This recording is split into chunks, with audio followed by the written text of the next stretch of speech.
자, 막대한 투자자 피해를 낳은 파생결합펀드 DLF 사태의 파장이 금융권을 흔들고 있습니다.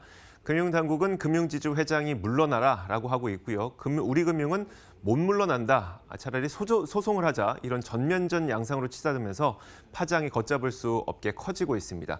금융부 조정현 기자와 함께 자세한 이야기 나눠보도록 하겠습니다.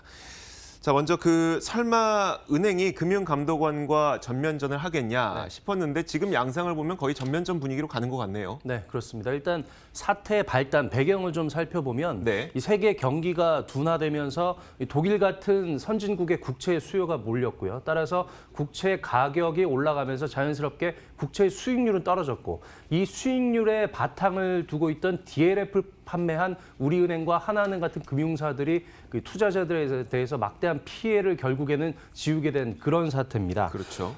지난해 상반기부터 이런 사태가 불거져서 이제 거의 1년 가까운 그런 시일을 끌고 있는데요. 사회적으로 워낙 큰 문제가 장기간 지속됐던 만큼 금융사들이 이 중징계를 받아들이고 CEO들도 물러나지 않겠냐 이런 좀 예단도 많았었는데 실제로는 그렇지 않게 지금 진행이 되고 있습니다.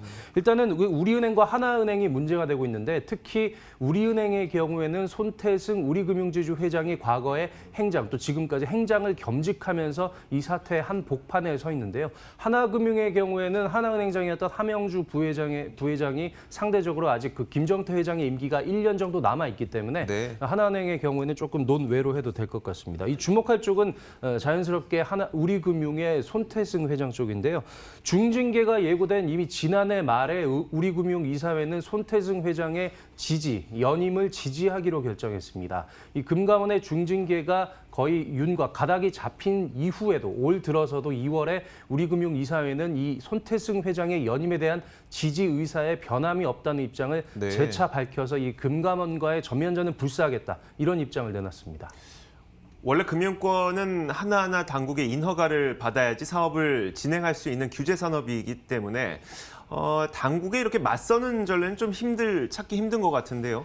우리금융 입장에서는 이렇게 나오는 이유는 싸워볼 만하다는 계산을 하고 있는 걸까요? 네, 시기적으로 또 법적으로 좀 자기들이 유리하다고 판단을 하는 것 같습니다. 네네. 실제로 좀 타이밍을 따져보면 우리금융 손태승 회장의 연임을 결정할 그 주총이 다음 달 24일로 예정돼 있습니다. 지금 금융당국은 그 전에 3월 초에 이 손 회장에 대한 중징계를 확정해서 발효시킨다는 그런 계획인데요. 만약 3월 초에 이 징계안이 발효가 되면은 우리금융은 곧바로 이에 대한 가처분 신청, 그러니까 이 제재안을 무력화시키는 가처분을 신청할 예정이고요. 네. 가처분이 인용이 된다면 그 이후에 벌어지는 주총에서 손태승 회장의 연임을 저지할 어떤 근거도 사라지게 됩니다. 또 두 번째 시나리오로 만약에 주총 이후에, 그러니까 다음 달 24일 이후에 아예 그 금융당국의 징계안이 확정이 된다면 물론 손 회장의 연임에도 아무런 문제가 없게 되고요. 네. 다만 우리금융이 제기할 가처분을 법원이 받아들이지 않는다. 이런 경우가 참 심각한 문제인데 그럴 경우에 우리금융의 경우에는 손태승 회장의 연임이 불가해지면서 지배구조가 한순간에 붕 뜨게 되는 그런 상황에 맞닥뜨릴 수 있습니다. 다만 우리금융은 법적으로 이 금융회사에 관한 지배구조법을 보면 이 금융사에서 어떤 징계에 대해 내부 통제가 미흡하다는 걸로 CEO를 징계해야 된다. 이런 명확한 구문이 없다는 거에 근거해서 법적으로도 자신들이 우위에 있다. 이렇게 판단을 하고 있는 걸로 보입니다.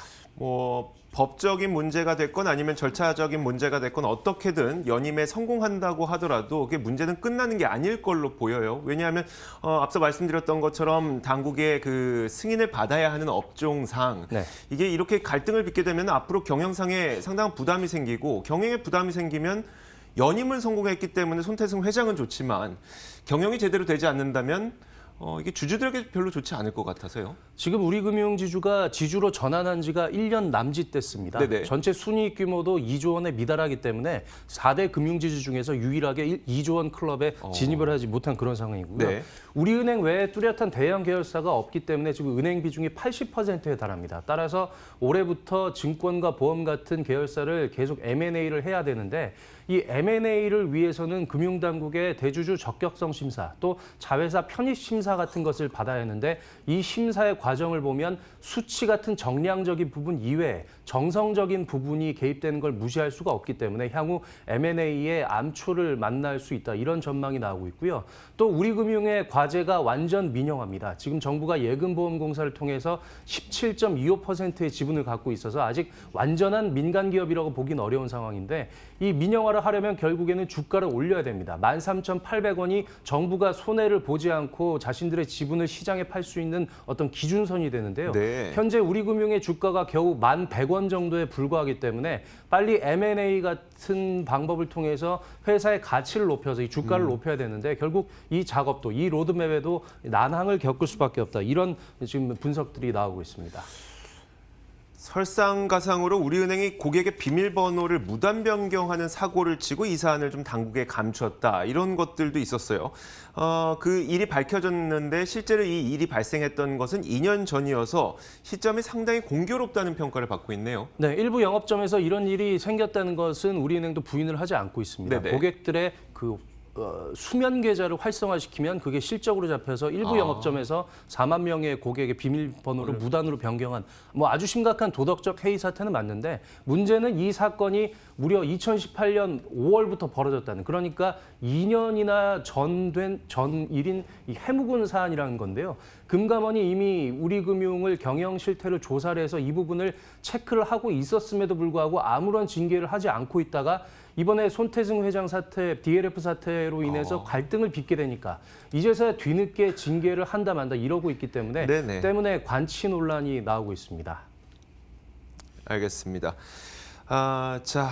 과연 이게 어떤 식으로 진행이 될지 저희가 업데이트 되는 대로 또 소식을 전해드리도록 하겠습니다. 조정현 기자 수고하셨습니다.